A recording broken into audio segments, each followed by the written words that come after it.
I guess the first thing I want to ask, Babak, is do we have any updates? This seems like a movie that, since you've made it, probably things have happened, things have not happened. What is the latest? Thank you very much. Thank you for also. I turn this on, or can they hear me? Are these Can I be heard? are they on? Can you hear me? Okay, great. Thank you. First of all, thank you very much for coming. It's a difficult film to watch. It was difficult to go through it, and I really appreciate your coming and joining us on this journey. Um, Updates, unfortunately, not much in terms of what the families and Hamed really want, which is to bring the Iranian regime to justice in an impartial, independent, international court where the truth can be discovered. And that, unfortunately, has not come about yet. There are promises made. There are all kinds of various scenarios being played out since January 5th, 2022. Uh, Essentially, the official negotiation phase of the process ended, and the five countries, led by Canada, uh, essentially said the negotiations aren't going to go anywhere, and we're going to have to refer this to the international courts. I will leave when Hamid joins us later on for him to elaborate a little bit further on that. But we're waiting for this to be brought to court. When that's going to happen is still a mystery to all of us. Um, well, then can we talk about how you came to make this movie, and how you convinced Hamid to participate and be a part of this? Well, we never said about making a documentary. This film was a byproduct of my relationship with Hamid and the victims' families.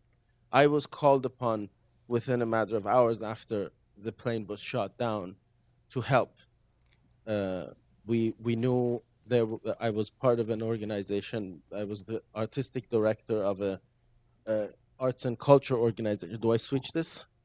Of an arts and culture organization that lost a few volunteers on the flight, and the organization immediately set about to uh, hold a memorial, a vigil, which turned into a huge project. About 4 or 5 thousand people showed up within a matter of days. I think on the 12th of January, 3 days later, and at that event, I was asked by a mutual friend if I know Hamed Esmaeilion, and I didn't, unfortunately. And he said that he's on his way back to Iran, and can I help?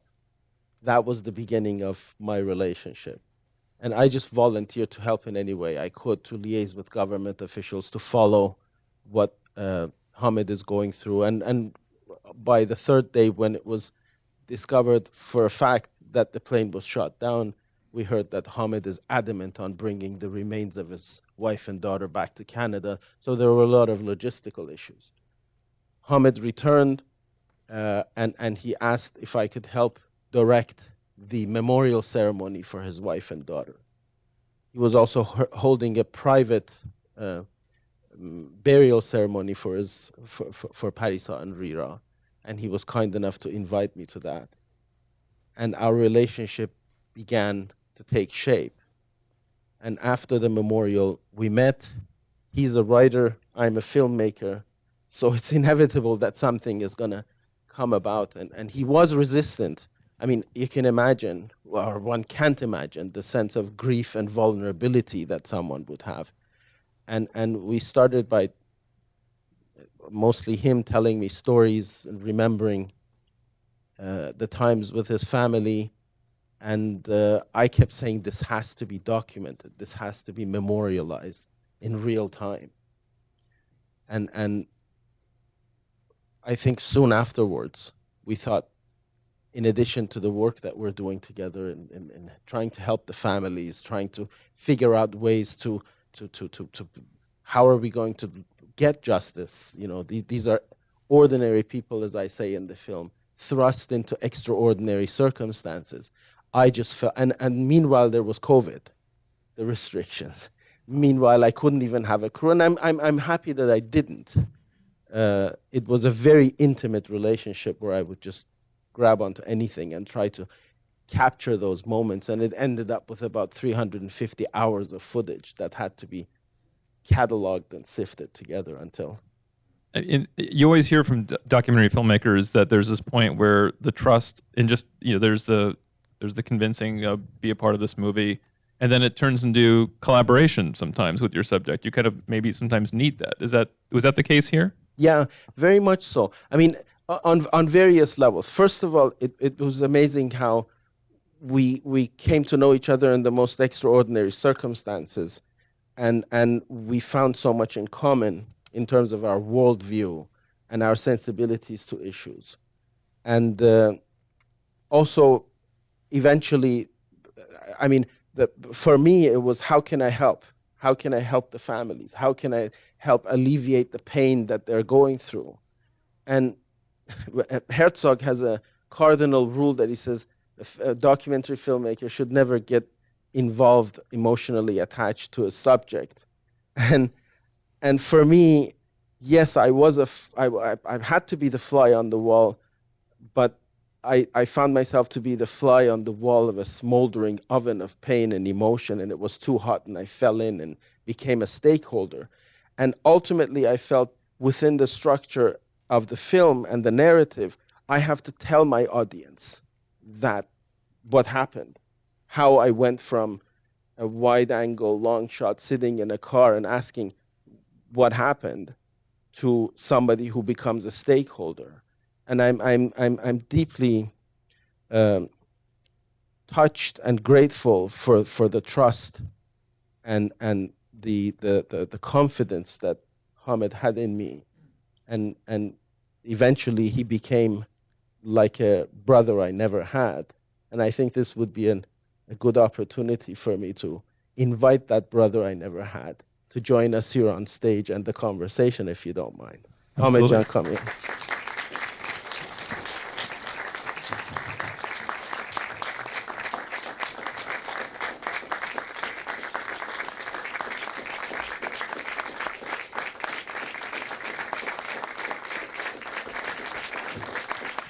Thank you very much. Thank you.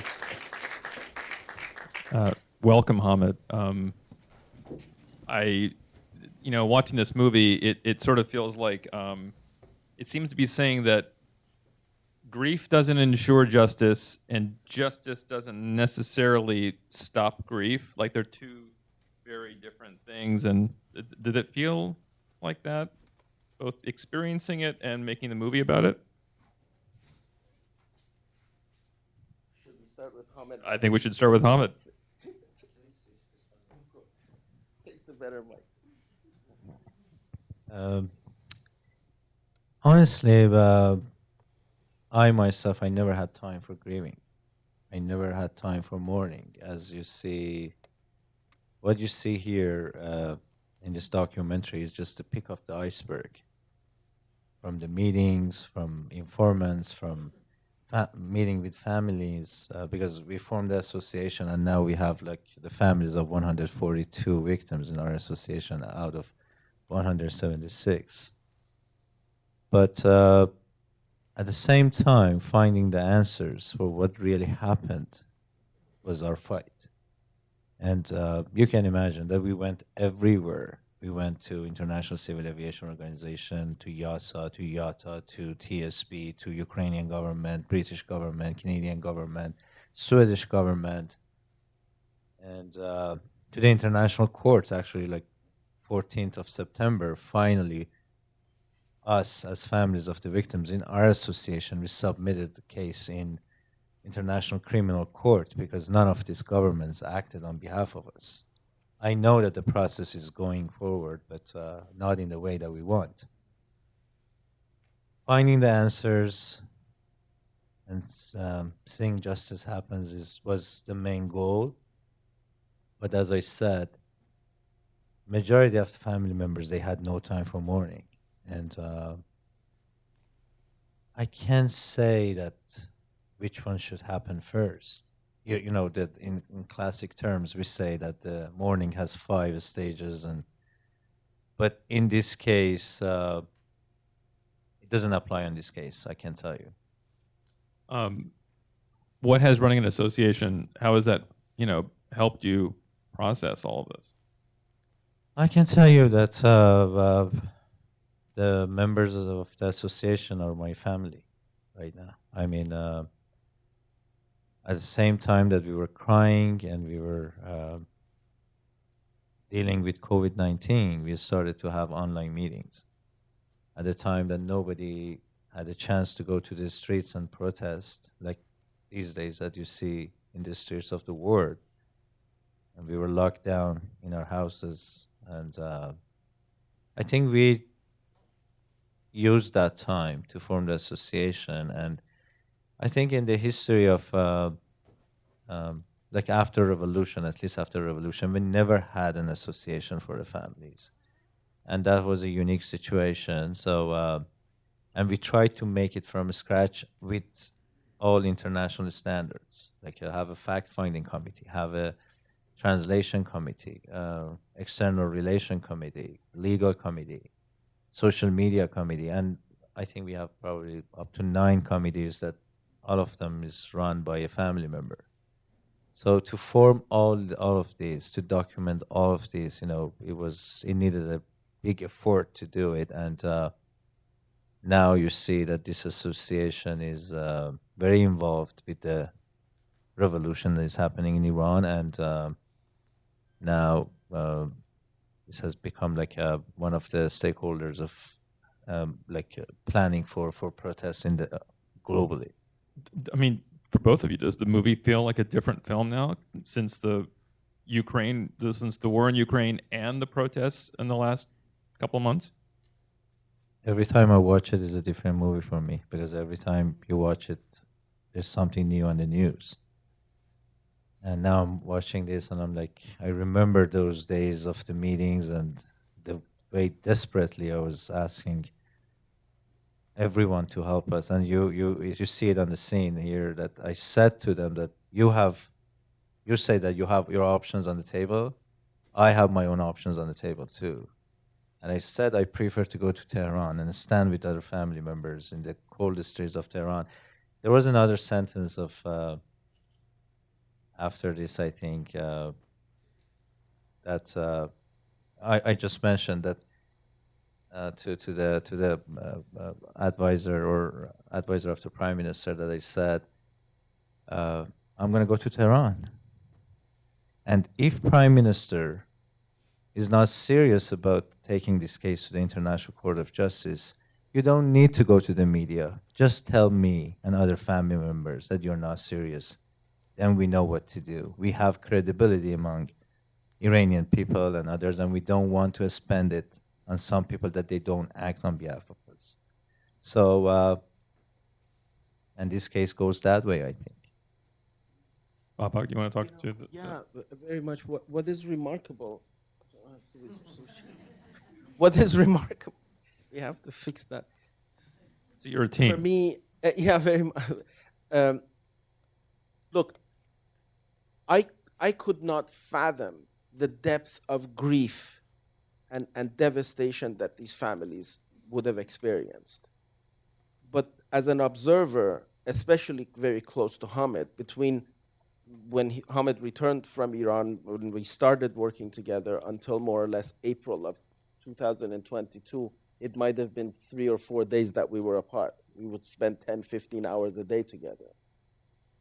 And immediately, by March 15th, by the middle of March, these families who come from the most random, diverse, there's nothing in common between these families except that they were on that flight. But by March, which is less than 2 months, they had formed an association, they formed an agenda, and I observed how Hamed, as an inspiring force very much, would convert grief, sorrow, and that deep sense of frustration, rage, and possibly sense of revenge, desiring revenge, convert all of that into a resolve to find justice, to action, to bring themselves together. And from the very outset, I mean, currently under these current circumstances, many people say, well, how the Families Association and Hamed have transformed into a voice of victims in Iran. For me, there's no transformation. From the very beginning, they kept shouting out that we are another link in the chain of crimes over the last 44 years under this fascist apartheid regime. And what happened to us could happen to you, could happen to the rest of the world, could happen to other people in the Middle East. And it blew up in the world's face in the case of Ukraine with Russia. And it can blow up in the world's face in the Middle East if we don't do something about it. And I heard the families insisting on that and trying to impress the government of Canada, the media. And hopefully, and I think they were uniquely successful in at least putting a dent in that situation. And my hope in my contribution to their fight for justice was to make this film as a means to reach beyond the Iranian community who understands pretty much what is happening in Iran, to affect the media, governments, very many of them among Western governments, they have been either actively appeasing the Iranian regime over the last several decades, or they've been too naive to understand the monster that they're dealing with. And the families have been trying over the last 3 years.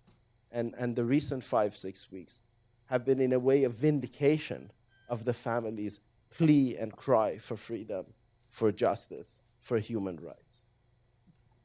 I think with that, I'm going to throw it out to questions if anybody has, and I will repeat the question after you ask it. So, Yes. The middleman was asking for $75,000, apparently for some important documents that he had at his disposal. Did you finally decide to buy the documents? And if you did, have you used any of it in this documentary? And is there anything that you're not sharing with us that we hope for to share with people at an international court? okay, so the question was about the middleman and the $75,000, whether you had considered getting the documents, and if you have any other new information regarding that that might be helpful to people. First of all, there were many such calls. Imagine my grief. Many of us here in the industry, imagine that what I had to go through to get 90, 100 minutes out of the story that I was trying to tell. So I couldn't tell all of them, and the variation among these informants that were calling. And you can imagine also how the families, including Hamed, the microphone, I will scream and I will shout. Now this one is working.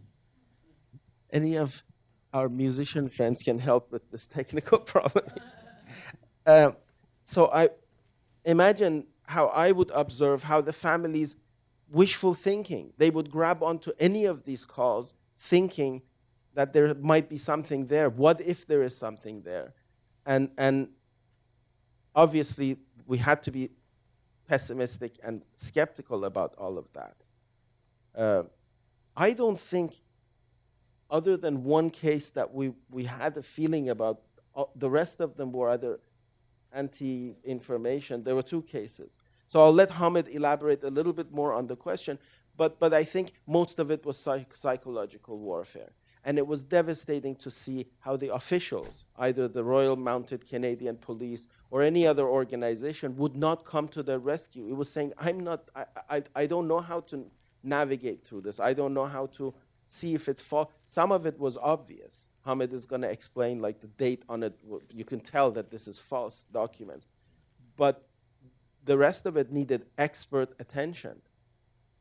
And other than 2, I don't think of the many there was anything else that we can hold on to, Hamed. Yeah, I remember. Working? This is working. So I remember that case, for example. He was in IRGC, that was for sure. He sent me the letter. Everything was perfect. I mean, the literature, the context, everything. But the date was wrong. So it was supposed to be in January, but it was in November. And I said to him that I can't use it, sorry. And he said, he started to insult me, actually. So I think I can't count for you how many people contacted us. This one was for money. Some people for coming to Canada, and the other informant that you heard his voice. He was a very nice man. I think he just wanted to help, but his witness was in another country, and it was COVID time, and I had to travel to that country. I checked on Canadian embassy. I learned that he had contacted Canadian embassy. So I said to the RCMP, like Federal Police in Canada, why you don't go and contact this person? They said he's not in Canadian soil, and we can't help. They didn't open the criminal case. So it was very disappointing for us that Canada didn't open a criminal case. Ukraine was the only country. And that's why we think that this case needs a criminal investigation. The only two places that we can find a criminal investigation one is in Ukraine, that now is already stopped because of the war. The other one is in Iran. So there are 10 patsies accused for being involved in this crime, and nobody knows them. And for your information, last week they wanted to start a trial again. Last year they did that, and families they succeeded to stop the procedure or process in Iran. But last week they wanted to do it again, and then when they heard that we are going to react, they postponed that again. I know that I have the honor of moderating the Q&A tomorrow, but I don't know how much time we'll have then, so I'd love to ask a question. It feels like that you, from watching this documentary, the feeling that I get on Babak as well, that you have a feeling about why that plane was shot down. And I'm curious if you'd be comfortable with expressing your theory. Asking a theory, if you have a theory about why the plane was shot down, and would you tell them? Well, I'll start from a filmmaking standpoint. It was very easy to fall into the trap of whodunit, conspiracy theories, and presenting all kinds of scenarios. The typical Iranian sort of expert on every level.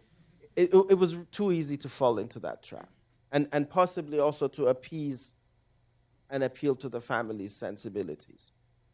But the essence of the story, other than the human element that I focused on, and I just wanted to portray Hamed's journey,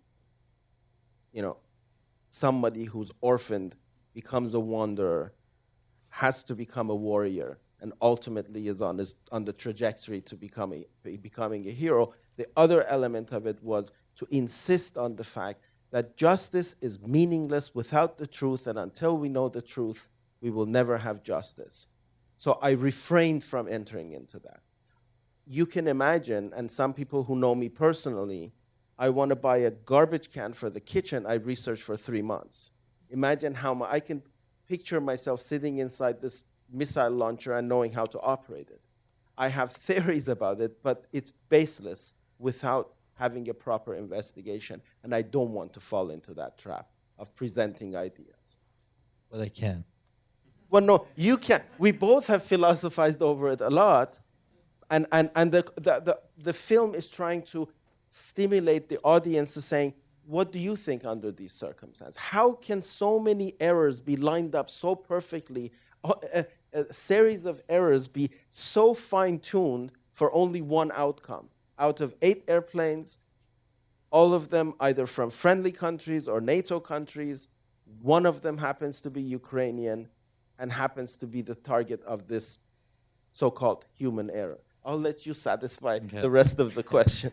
Yes, I have a theory. There are several theories, and the one that I feel it's right, Hossein Salami is explaining that we were involved in a war, and we wanted to stop that war in a way. He has a concept in IRGC. They call it asymmetrical war. It's a concept in every army, but in IRGC, It's like doing something somewhere else when you're involved in a real war. You witnessed that in the last 6 weeks. I think when they put fire in even prison, when that attack happened in Shiraz, this is the way to distract people. And at that time, when they were involved in the war, they wanted to do something to reduce the tensions. At that night, everybody was talking about World War III, but then stopped. 6 countries had flights that night. Russia, obviously not a target.